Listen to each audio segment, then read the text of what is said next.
happens, how many of you are real familiar with what happens with Jacob and Esau? Jacob is a trickster. The very next verses talk about how Jacob conned his big brother out of his birthright.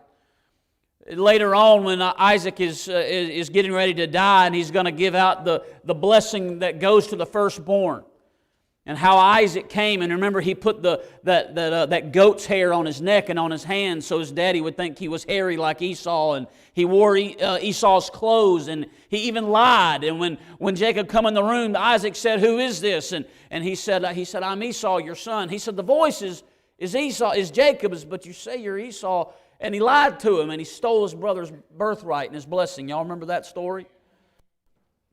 If you will look in chapter 25 and verse 22, the Bible says, "And the children struggled." And the children struggled. And that line will define the rest of Rebekah's life. You know, she's got 2 babies in her womb, and they're wrestling, they're fighting, and that's exhausting for her. But those boys will fight the rest of their life. And even as adult children, they won't get along.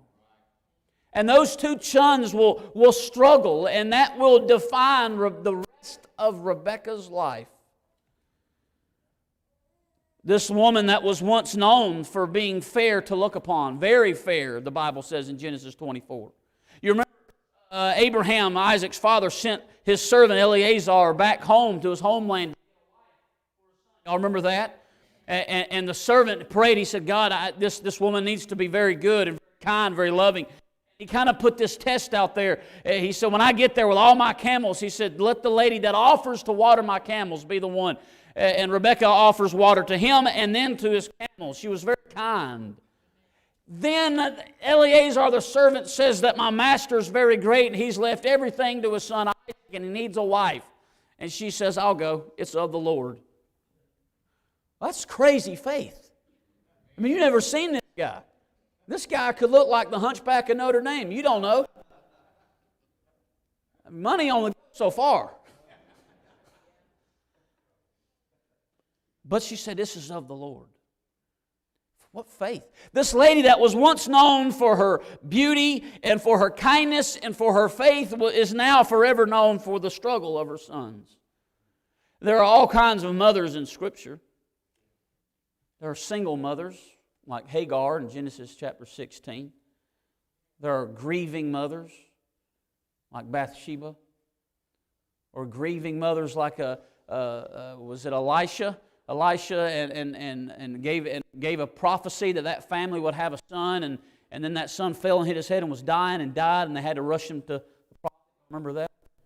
There's widowed mothers. In 2 Kings chapter 4, there's a widow. She's a mom and she's got children, and her husband left her an unbelievable amount of debt, and it took a miracle of God to salvage that family. Widowed mothers. They're depressed mothers. I think about Leah and Rachel, how they live with such anxiety and depression. There's praying mothers, like Hannah. You remember that mother in the Gospels, that Syrophoenician woman, and she brought her daughter, and she was possessed of devils, and she was a Gentile. She was supposed to be talking to Jesus. Jesus, he said, "It's not meet to cast the children to the dogs." He insults the woman. Yet she continues to pray, and she prays through, and then Jesus winds up setting her daughter free. And that little girl owed her deliverance, yes, to Jesus, but to a praying mother. And there's probably a whole lot of people sitting in these pews that owe their salvation, yes, to God, but also to a praying mother. Praying mothers. There were dedicated mothers. I think about Jochebed. Who knows who her son was? Moses, that's right. Moses was born in Egypt during a time where the children were at great risk. Pharaoh had ordered a death sentence on all the Hebrew boys, and Jochebed done her best effort to hide that child and protect him, and then put him in the river and send him over to Pharaoh's daughter, and just dedication.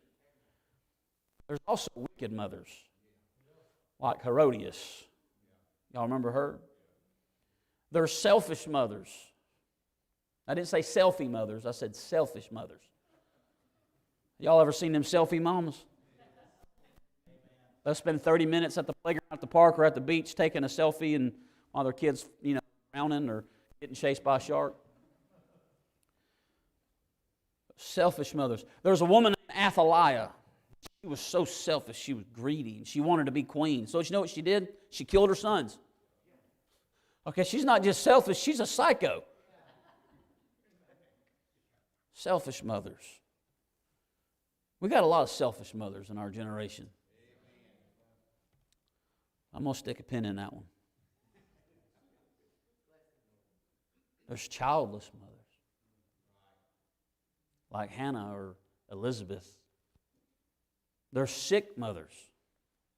Mark chapter 5. Sick mothers. Then there's struggling mothers.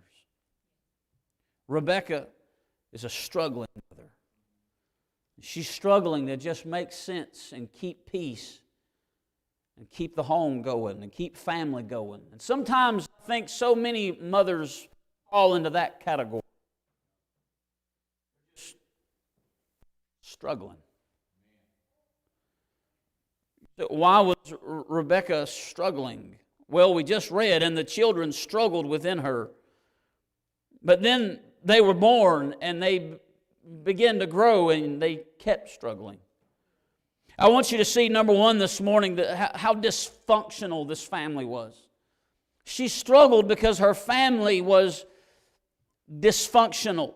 All throughout, and for sake of time, I won't read all these verses, but all throughout the life of Jacob and Esau, they could not function together.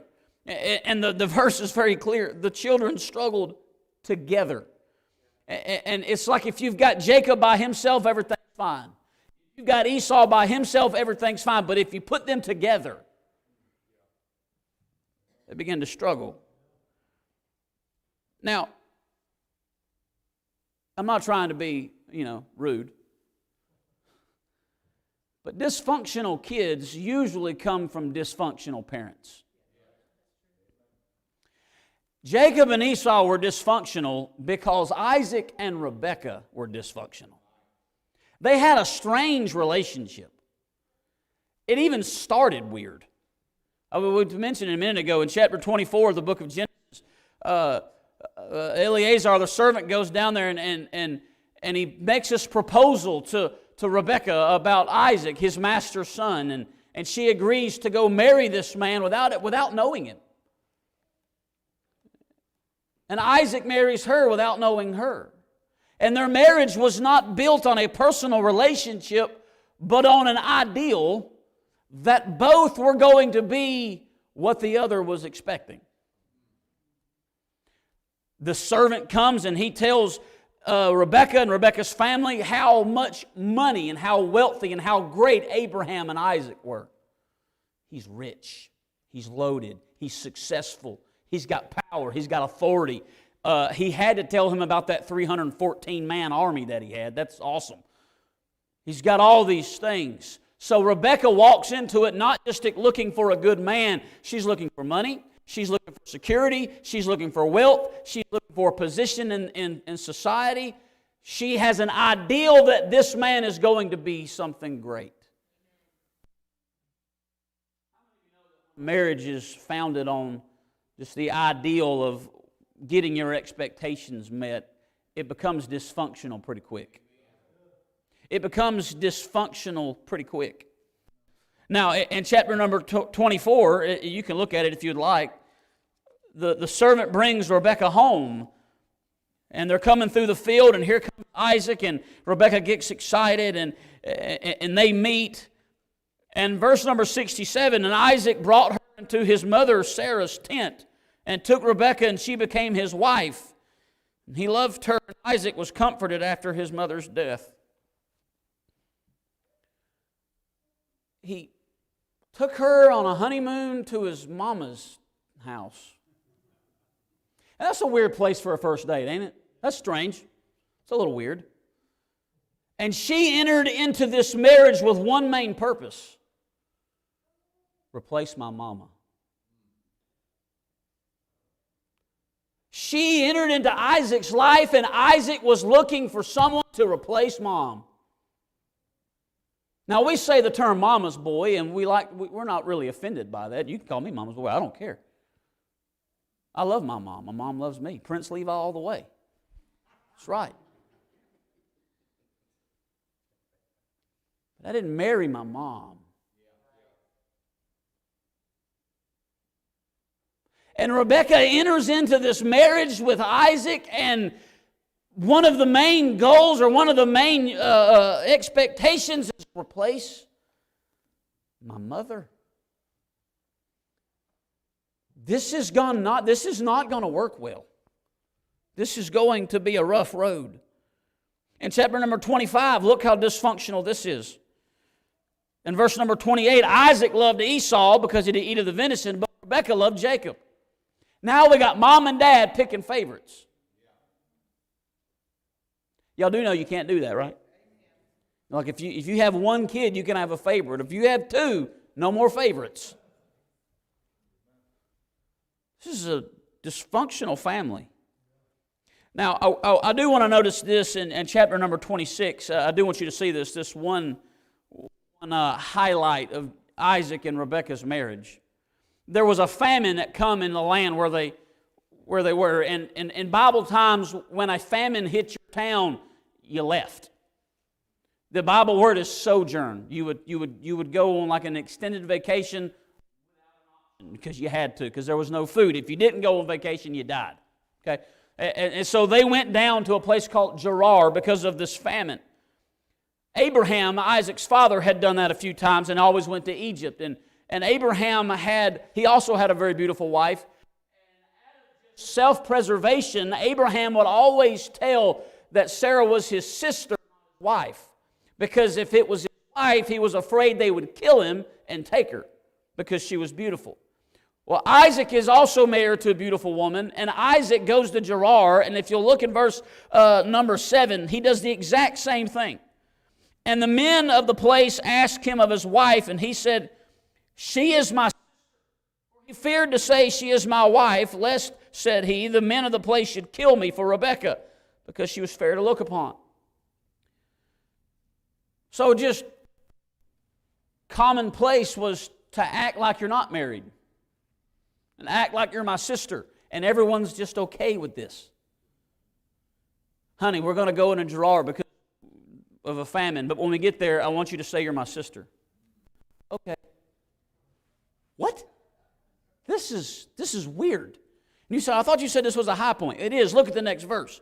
It came to pass, when he had been there a long time, that Abimelech, king of the Philistines, looked out a window and saw, and behold, Isaac was sporting with Rebekah, his wife. And Abimelech called Isaac and said, "Behold, of a surety, she is thy wife. How saidst thou, she is my sister?"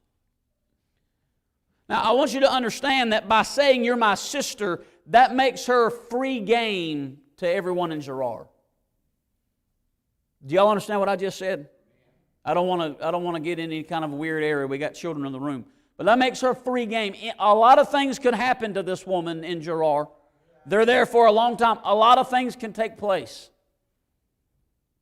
He put her at great risk. This was foolish. This was very foolish. But over time, he could not help but sport with her. We would say flirt. Whatever he was doing with her, when Abimelech looked outside the window and saw it, he said, "That ain't no brother-sister thing. ain't no girl ever look at her brother like that."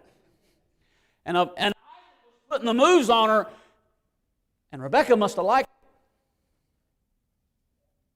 I mean, Isaac's over there, he's fixing his hair, straightening up his clothes, doing some push-ups, getting his arms pumped up, walks over there, and he starts to put the moves on her. And she don't go, "What are you doing?" Like, stop. Like, she don't pull that. No, Isaac. Stop, Isaac. And Abimelech says, look at that. That ain't no brother, sister. That's husband, wife. That ain't brotherly love. That's something different. And he starts to flirt with her. They've already had kids. They've already gone through some stuff. But they were still having fun. And I do just want to say that kids don't have to kill the romance and the fun in your marriage. You don't have to be young and empty nesters or young and without children, without responsibilities to have a good time with your spouse. And I know kids they're like romance ninjas. It's the truth. It's like a sick gift they're just born with, an innate ability to, even they don't have to be in the room, like long-range Marine sniper from the other side of the house. I dare you to kiss her. I dare you. And then you got another kid over there, he's the spotter. He's temperature, weather, humidity level, distance. Pow! There it goes. Stick another feather in my hat. Legends. They're going to write books about us, man. But they can kill the romance. They can just, it can be difficult. And the marriage relationship struggles a lot. But you can't hide real love. And over time, Isaac and his wife were flirting.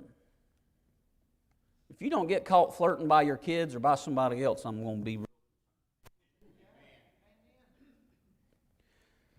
So, but their marriage, that was a highlight, but it was dysfunctional. And chapter number 27, let's look at chapter 26 at the end.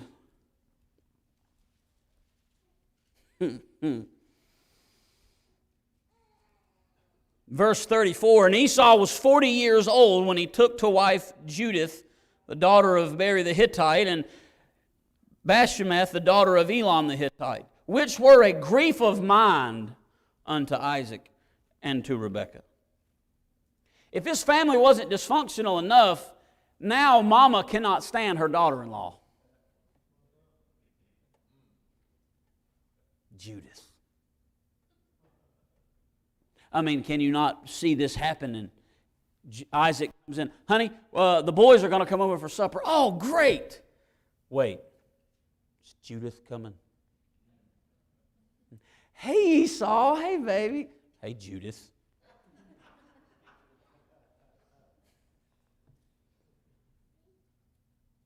You want to find dysfunction in a family? Let somebody marry someone mama don't like. Y'all don't want to talk about this, do you? I don't think I'm supposed to go there. Well, I'm already there, so we're going to talk about it. Oh, she wasn't happy about it. Look, it gets worse. Look at the end of chapter 27, verse 46. Rebekah said to Isaac, I am weary of my life because of the daughters of Heth, that Esau's wives. If Jacob not only does Esau marry somebody that mama don't like, he does it twice. All right, we don't normally just like multiple marry. We don't. That's not we don't do that. But multiple times you do get married. Sometimes you marry somebody mama don't. And then you're not married to her, but she's still, and you got babies, and so she's in the family, and then you marry somebody else mama don't like. It just gets worse. Ooh, I'm on some thin ice this morning. Woo. Look what she said in verse 46. She said, I'm weary of my life because of the daughters of Heth. If Jacob take a wife of the daughters of Heth, such as these which are of the daughters of the land, what good shall my life do me? You know what she is saying in Rockmart language? She is saying, these girls are ruining my life. And the Judith would say, she's overreacting. But I've seen a whole bunch of older women's lives be ruined by the foolish choices of their adult children. Don't think she's overreacting. This boy has married some godless pagans. You don't want these girls teaching Sunday school.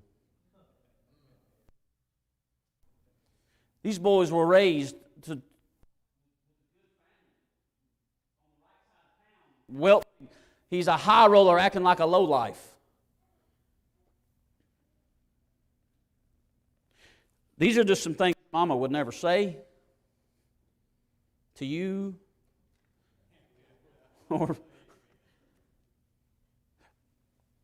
she does say something, though. She does say something to Jacob. Or to Isaac, her husband. She says something to Isaac in verse 46. She tells Isaac that I'm weary of my life. So Isaac, he's going to fix it. Look in chapter 28, verse number 1. And Isaac called Jacob, blessed him, and charged him, and goes on to tell him not to take a wife of the daughters of Canaan.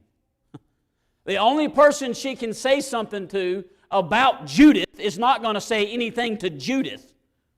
He's just going to say something to the other son. And he's going to put the pressure of his brother's jacked up marriages on Jacob. Your mama's miserable because of these girls. Now, don't you do that. And now Daddy has placed all of the happiness of mama on one son. And it ain't even the son that he likes. Not only do I not like you, now I'm putting you are now solely responsible for bringing your mama happiness. This is a dysfunctional mess. And it sounds a lot like a good old-fashioned Southern family to me.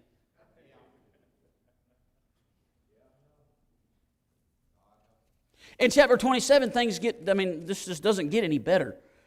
In 27, verse number 1, it came to pass when Isaac was old, his eyes were dim, and he's talking about he thinks he's going to die. And so in verse number 5, it says, and Rebekah heard when Isaac spake to Esau his son. So then she goes and tells Jacob, how to get involved and steal that birthright. She heard something, and Isaac wasn't even talking to her. Like, Rebekah, mind your business. He was not talking to you. She was eavesdropping. And she didn't just hear it, she used it. Like she happened to be close enough to that one tent wall that was thin enough for her to overhear and not be seen, and then took what she heard and then used it. Oh, y'all don't want to talk about that neither? Okay. So y'all didn't know the Bible talks about stuff like this, did you? How many times that happened in family? I bet it happens today. All y'all probably going to mama somewhere and sitting down with a bunch of people. And then after happens, everyone normally always wants to sit with.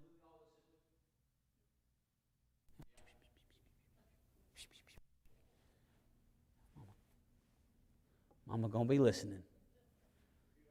This is a dysfunctional mess. All right, it gets worse. If it hasn't been bad enough, it gets worse. She said, Daddy's blind and can't see, and I want you to put on your brother's clothes, say you're your brother, put this hair, this goat hair on yourself, and trick your blind daddy. She's going to trick her blind husband and just thinks this is all okay. Like, there's pranking each other. This is next level. The man can't help that he's blind. Yeah, you really love this man. You have orchestrated the most embarrassing moment of a man's life. And you're going to play this trick on your blind husband. What a sad, dysfunctional family. It's a dysfunctional family. I want you to notice, number 2, it was a very dramatic family. It was very dramatic. If you'll look at chapter 25 with me. I know we're kind of flipping back and forth on these pages, but it's good for us. Chapter 25 and verse 29, Jacob sawed pottage, and Esau came from the field, and he was faint. And Esau said to Jacob, feed me, I pray thee, with that same red pottage.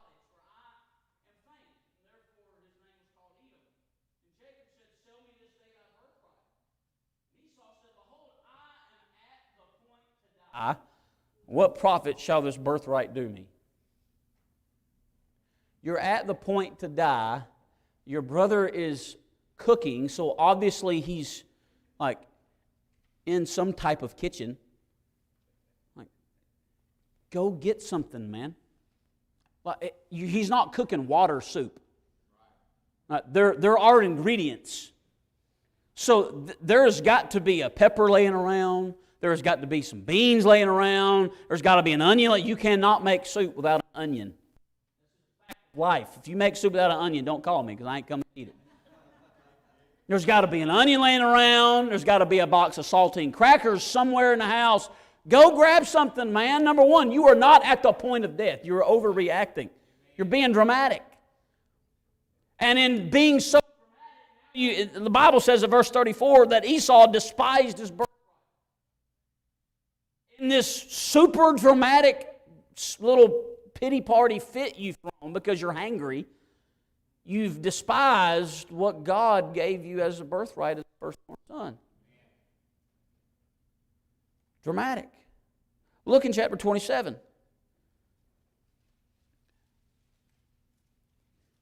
In verse number 2, Isaac, he was old, his eyes were dim, and he said, Behold, now I am old.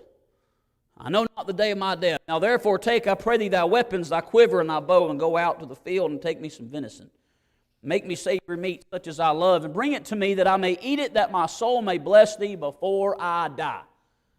Isaac thinks he's dying because he's old and he can't see.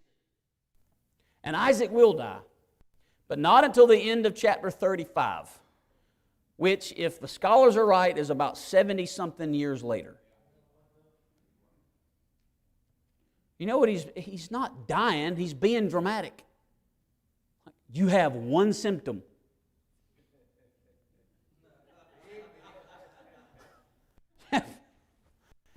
Got one symptom, you can't see anymore.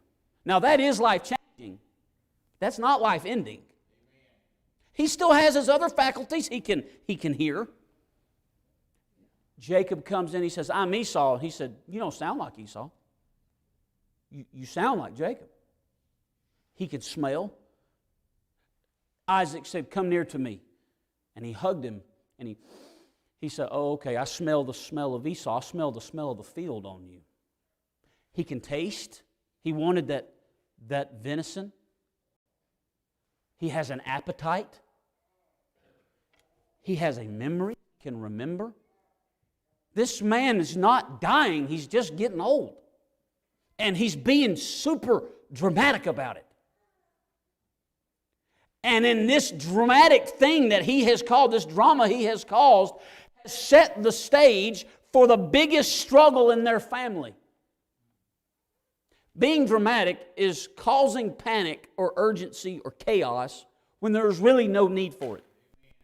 That's what being dramatic is.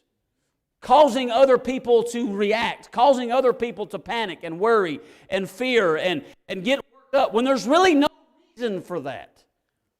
And this over-dramatic man has now created this dramatic scene that splits the family up.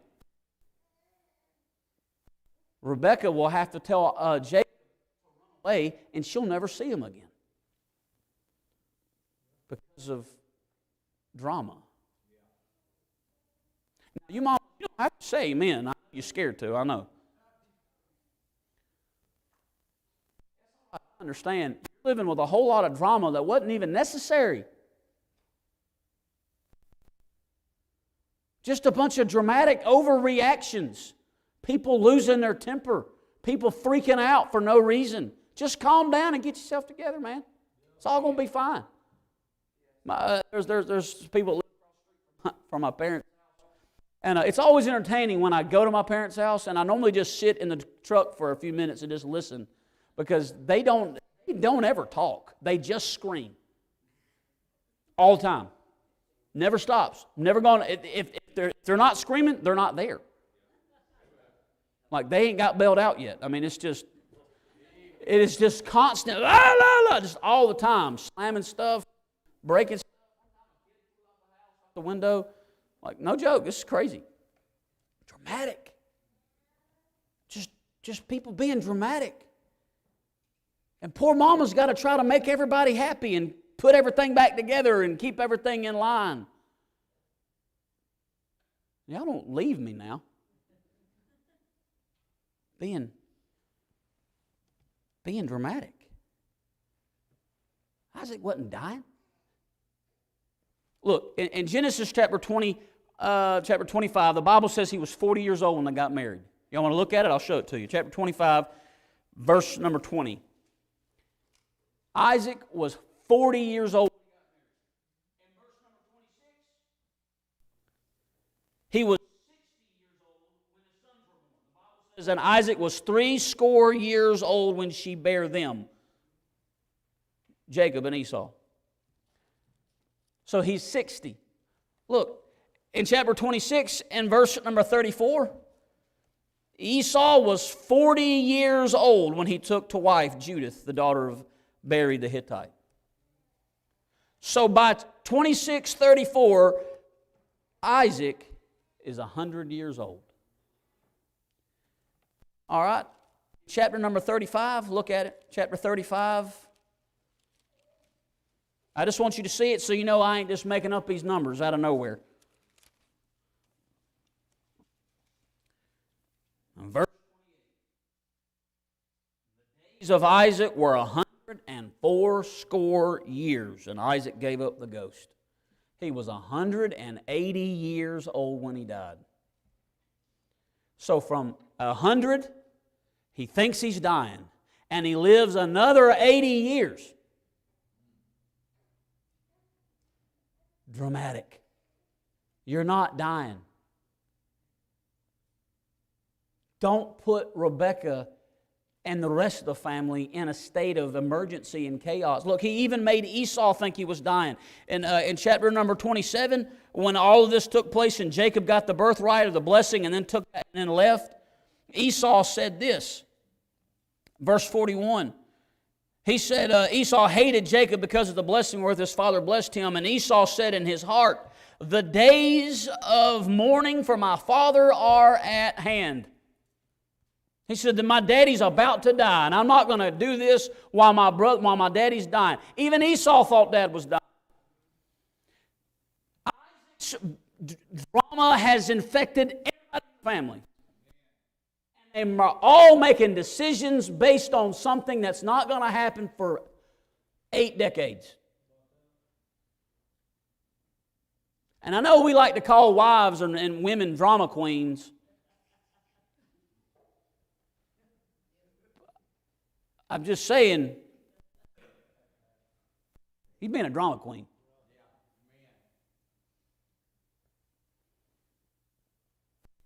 In case you haven't figured it out, I ain't preaching to Mom, I'm preaching for her. Quit being so doggone dramatic. You're causing chaos in Mama's life that ain't even necessary. Get yourself together. Calm down. Quit causing chaos and panic in the family. Quit overreacting to every little bitty thing. You do know you can handle something without screaming.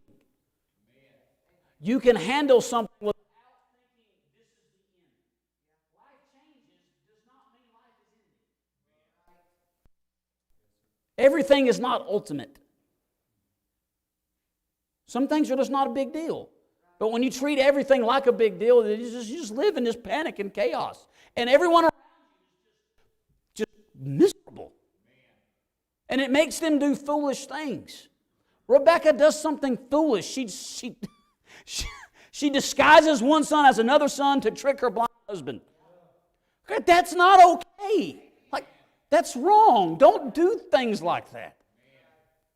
And I'm not trying to throw too many stones at Rebekah. I mean, she's just trying to make a cake out of all the drama in her life. If you don't like the cake, look what she had to work with. Dramatic. But I want you to see this. Lastly, this is where we're trying to get to. In chapter number 27, Esau has said, I'm going to kill my brother. And he means it. And his mama knows it. I do want you to see this. In verse number 41 of chapter 27, Esau hated Jacob because of the blessing wherewith his father blessed him. And Esau said in his heart, he said in his heart, I'm going to kill him. Then will I slay my brother. And these words of Esau, her elder son, were told to Rebekah. Well, wait a minute. He said them in his heart. How'd Rebekah hear it? if he said it in his heart, who heard it to tell Rebekah? Somehow or another, it got out. So a message to all the Esau's in the room. Them backdoor conversations that you don't think nobody's listening to, it's going to come out. It's coming. Mama's going to hear about it. The secret phone calls and the let's go back in the den and talk and let's go out to the barn and talk, it's all coming out. I wish it wasn't true, but it is true. And so it come out. Now, in verse number 43, Rebekah has heard these words, and she says, "Now therefore, my son, obey my voice, and arise, and flee thou to Laban my brother to Haran, and tarry with him a few days, until thy brother's fury turn away, until thy brother's anger turn away from thee, and he forget that which thou hast done to him. Then I will send and fetch thee from thence. Why should I be deprived also of you both in one day?" This was a deprived family. Notice what she says, "Why should I be deprived of you both in one day?" Esau's already dead to me. You're the only one I got left. Esau's alive, but he might as well not be.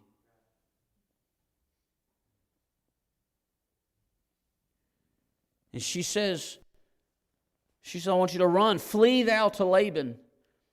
Tarry with him, in verse 44, a few days. How many of you know how long he stayed with Laban? Jacob called 20 years. That's what Jacob said. He told Rachel, he said, "I have served with your daddy for 20 years. How many of you know that's a long few days? That's like him 14 days to flatten the curve. That's like him kind of days. I had to, I'm sorry. I'm not sorry, but I had to. She said, "Until thy brother's fury turn away, until thy brother's anger turn away, then I will send and fetch you." But that then never come. Rebekah never sends for Jacob. Rebekah never fetches him. Now Jacob will come home wealthy. And if you remember, he'll meet Esau, and Esau's wealthy. And they will embrace one another and weep and cry and love each other. But Rebekah will never see it.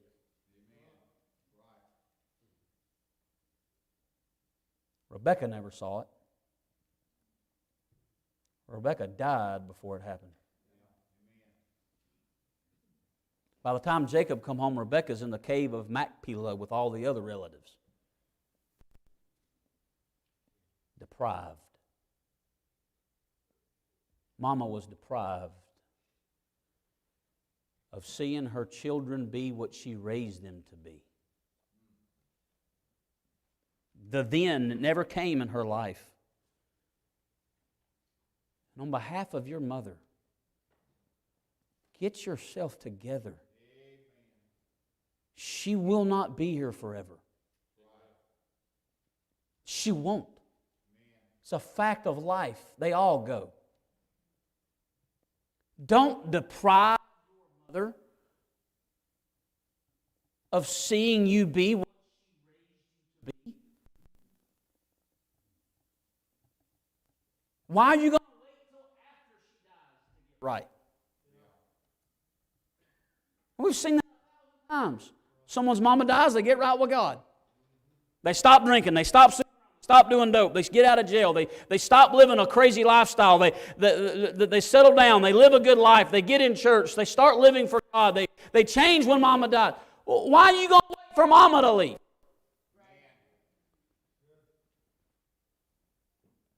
Proverbs 23 says, the father of the righteous shall greatly rejoice, and he that begetteth a wise child shall have joy of him. Thy father and thy mother shall be glad, and she that bare thee shall rejoice. Jacob and Esau get back together. They love each other, they forgive each other, they put the past in the past, and they go on with life. And then in chapter 35, Daddy dies, and they come together to bury Daddy. Their two brothers are loving each other. Boy, I wish Mama could have seen that. Well, she could have if you would have. There's some things your mama would never say to you. So I'm saying them. There's some things your mom will never say out loud. And so I hope you hear when I say it. Don't deprive your mother of the joy of seeing you be what she raised you to be. She did not raise you to be a thief. She did not raise you to be a bum. She did not raise you to be a sluggard. She did not raise you to be an adulterer or an adulteress. She didn't raise you to be a floozy. She didn't raise you to be selfish. She didn't raise you to be so wicked. She didn't raise you to live this way. She raised you to be a good person. She raised you to love your family, to love your children, to love one another. She raised you to be there. She raised you to go to church. She raised you to love God. She raised you to do right. What are you waiting for? You going to wait for her to die to change? You going to wait for Mama to be gone? She going to have to see it from heaven? Don't deprive your mother. Don't deprive her. I appreciate the few courageous ameners in here. Everyone's looking at me scared to death. Mama would never say anything like that.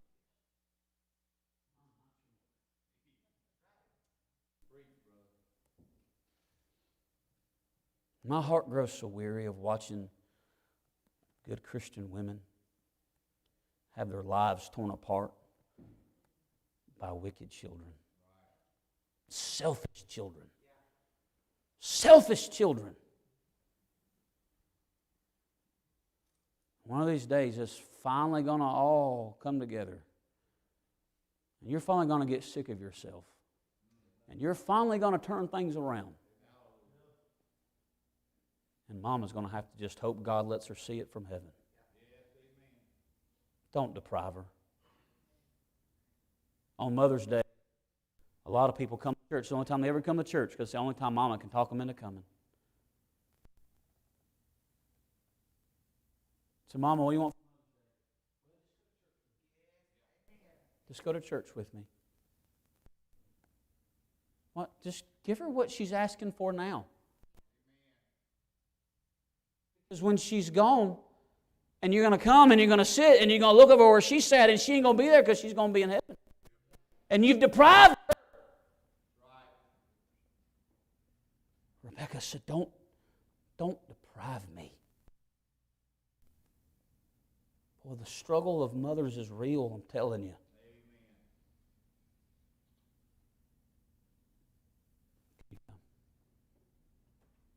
Don't deprive your mother. Don't let it be said, well, I wish Mama could have seen.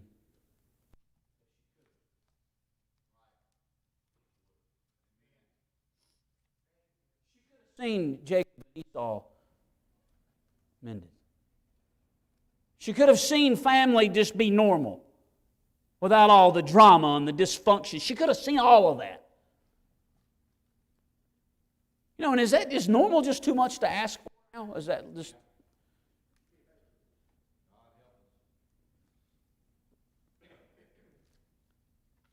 Don't deprive Mom.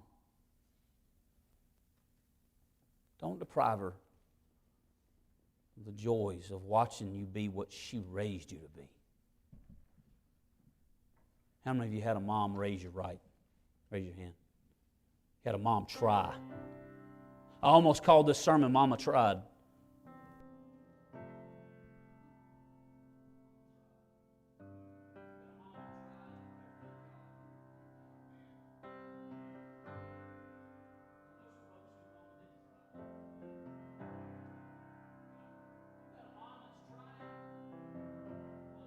to her own detriment. You know what she told Jacob? Jacob was scared to go trick his daddy. He's going to figure this out. You know what she said? She said, upon me be thy curse. She said, I'll risk it. I'll take it. I'll take all the blame. She was trying hard to her own detriment. How many moms, to their own detriment, are trying to raise their children right and tell them the truth and get them in the right spot? I don't know if you just got what I just said, so I'm going to rephrase it. How many mothers, to their own, are trying to help their kids get on their feet when they're stinking 35, 40 years old?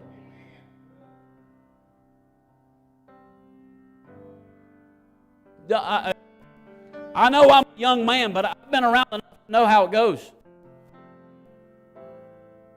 I told y'all, I've got sinners in my family too. They're all from Korah's side, but hey.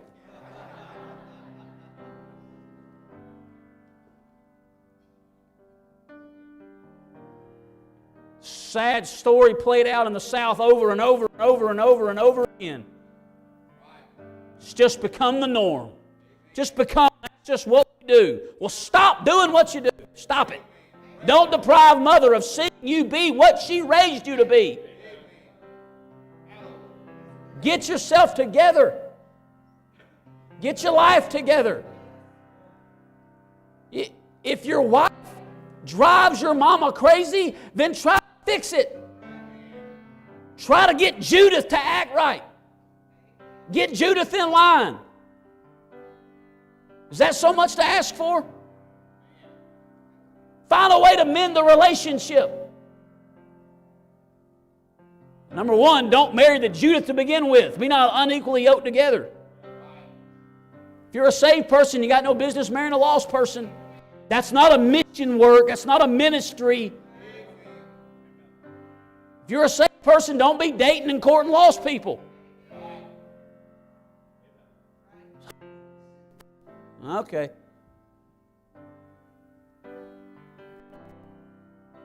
Get yourself together for your mom. Get yourself together for your mother. Quit grieving her. Don't deprive mom. She has struggled enough. She has struggled enough. Let's stand with every head bowed, every eye closed.